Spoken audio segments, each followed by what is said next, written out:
চট্টগ্রামের সাগরিকা স্টেডিয়ামে এক সাগর কষ্ট যেন বাংলাদেশ দল দূরে সরিয়ে দিল। টানা 3টা হোম সিরিজ জয়, র্যাঙ্কিংয়ে বেটার টিমের বিরুদ্ধে। এবং এই জয় যতটা স্বস্তির তার চাইতে আজকের এই জয়ে সিরিজ নিশ্চিত হওয়া দুটা মানুষের জন্য ভয়ঙ্কর ধরনের স্বস্তি ক্রিয়েট করেছে। তারা কারা সেই ডিসকাশনটা একটু পরে করব। তবে তার আগে বলতে চাই, আজকের এই সিরিজ নির্ধারণী ম্যাচে বাংলাদেশ যখন টানা তৃতীয়বার টস হেরে ব্যাট করতে নামলো, 31 রানের মধ্যে টপ 3 নাই, 10 রানের আগে টপ 2 নাই। এই দলটা শেষ পর্যন্ত কত করবে? 50 ওভার কি টিকতে পারবে বাংলাদেশ? যখন সেই সংখ্যা কখন অল আউট হয়ে যাবে সেই টাইম কাউন্টিং, ঠিক তখন বাংলাদেশ পুরো ওভারই খেললো। ঠিক তখন বাংলাদেশ একটা সময় এমন একটা সিচুয়েশন ক্রিয়েট করলো যে বাংলাদেশের রানটা 290 হলেও অবাক হওয়ার থাকবে না, 280 তো হবেই। এবং শেষ পর্যন্ত 265 যখন হলো, সেটা অনেকের মনে একটা যদি আর কিন্তু তৈরি করেছিল যে এই টোটালটা আসলে এনাফ কিনা বাংলাদেশের সিরিজ জয় নিশ্চিতের এই ম্যাচে, ডু অর ডাই সিচুয়েশনে পড়া এই ম্যাচে জয় নিশ্চিত করতে। সেটা হয়েছে। বাংলাদেশ প্রায় 100 রানের ব্যবধানে জয় পেয়েছে। বাংলাদেশ টানা ওয়েস্ট ইন্ডিজ পাকিস্তানের পর নিউজিল্যান্ডের বিপক্ষে সিরিজ জিতে 3টা ওয়ানডে সিরিজে জয় পেয়েছে। এবং এই জয় পাওয়ার মুহূর্তে অনেকগুলো ঘটনা রয়েছে। যখন প্রাইজ গিভিং চলছে তখন দর্শকরা, আপনারা শুনতেই পাচ্ছেন যে তালি দিয়ে স্বাগত জানাচ্ছে, উদ্বেলিত কণ্ঠে বাংলাদেশের পারফর্মারদেরকে স্বাগত জানাচ্ছে। কি হয়েছিল? ওই যে 31-32 রানের মধ্যে 3টা উইকেট নেই, তারপরে 160 রানের পার্টনারশিপ। আজকের ম্যাচের সবচেয়ে বিউটিফুল পার্ট হচ্ছে সেই পার্টনারশিপ।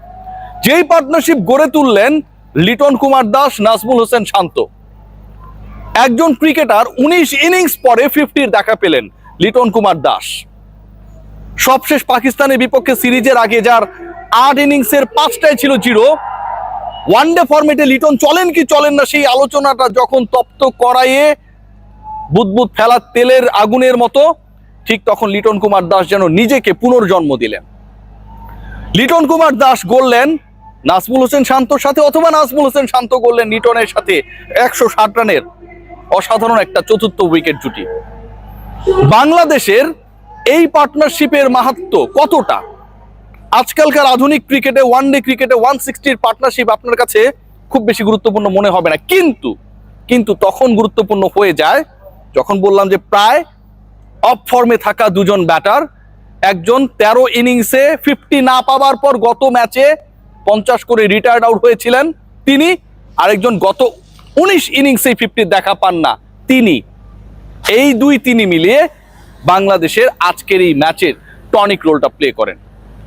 লিটনের প্রতি আক্ষেপ বা দুঃখের জায়গাটা যে তিনি যেভাবে খেলছিলেন, বোল্ড হয়ে যখন আউট হয়ে গেলেন, তার আগের ওভারেই যেভাবে টানা 4 আর ছক্কা মারলেন, স্পটে দাঁড়িয়ে যেভাবে বল বাউন্ডারি লাইন ক্রস করিয়ে দিলেন, সেই লিটনের কাছ থেকে শেষ পর্যন্ত শতক দেখতে না পারাটা একটা বড় আক্ষেপ। নাজমুল হোসেন শান্ত, বাংলাদেশের উইকেট পড়েছে, আর 1-2টা উইকেট পড়ে গেলে বাংলাদেশের স্বীকৃত ব্যাটার কেউ নেই। তাওহিদ হৃদয় এরপরে রয়েছেন, তারপরে কে?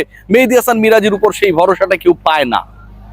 ঠিক ওই জায়গায় থেকে যেভাবে অলমোস্ট 90 স্ট্রাইক রেটে ব্যাট করে গেলেন, সাবলীল ব্যাটিং করলেন, ইন্টারন্যাশনাল ক্যারিয়ারের 12তম শতক, ওয়ানডের চতুর্থটা আদায় করে নিলেন, নিঃসন্দেহে নাজমুল হোসেন শান্তর আগের 11টা সেঞ্চুরির থেকে এই একটা সেঞ্চুরি, আজকের সেঞ্চুরি, পাহাড়ি সাগরিকার সেঞ্চুরি, 105 রানের ওই ইনিংসটা সবচেয়ে স্পেশাল। এত প্রেসার, এত গরম, এত তাপমাত্রা, বারবার ক্লান্ত হয়ে যাওয়া, রানিং বিটুইন দ্য উইকেটে এই ছেলেটা 41টা সিঙ্গেলস নিয়েছেন, 5টা ডাবল। কি অসাধারণ খেলেছেন।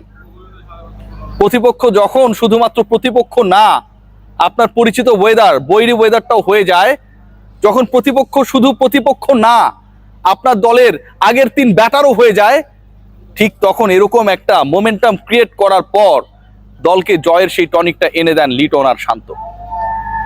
বাংলাদেশ দলে 265 এনাফ হয়েছে, কারণ এরপরে ছিলেন বাংলাদেশের এক্সপ্লোসিভ দুজন ক্রিকেটার, মুস্তাফিজুর রহমান এবং নাহিদ রানা। নাহিদ রানা যেন কদিন আগে তাকে যে তুলনাটা করা হয়েছিল যে পাকিস্তানের ওয়াকার ইউনিসের সাথে, সেই তুলনার বাস্তবায়নকে তার চ্যালেঞ্জ হিসেবে নিয়েছেন। ঢাকার ওই হিউমিড সিচুয়েশনে 5 উইকেট হল, স্পোর্টিং উইকেটে, দারুণ উইকেটে, যেখানটায় ব্যাটাররা রান পান সেখানটায় নাহিদ রানা উইকেট পাওয়াটাকেই তার নিয়ম বানিয়ে ফেলেছেন। এই ম্যাচে দারুণ করেছেন, 150 ছুঁই ছুঁই গতিতে বল করেছেন, স্ট্যাম্প উপড়ে ফেলেছেন 147 কিলোমিটার বলে। এবং একই সাথে প্রতিপক্ষ যখন পার্টনারশিপ করার চেষ্টা করছিল, যখন মনে হচ্ছিল 3 উইকেট চলে গেছে, এই পার্টনারশিপটা ভালো হচ্ছে, ঠিক ওই সময়টা মুস্তান, রানা তারা তাদের মতো করে অ্যাটাক করেছেন। পুরো ম্যাচের চিত্রনাট্যে এদের বোলিং, বাংলাদেশের ওই চতুর্থ উইকেটের পার্টনারশিপ, এর বাইরেও ইন্টারেস্টিং কিছু ফ্যাক্ট থাকে। মেহেদী হাসান মিরাজের সেই ক্যাচ, যেভাবে ঝাঁপিয়ে সেই ক্যাচটা নিলেন মুস্তাফিজের বলে, যত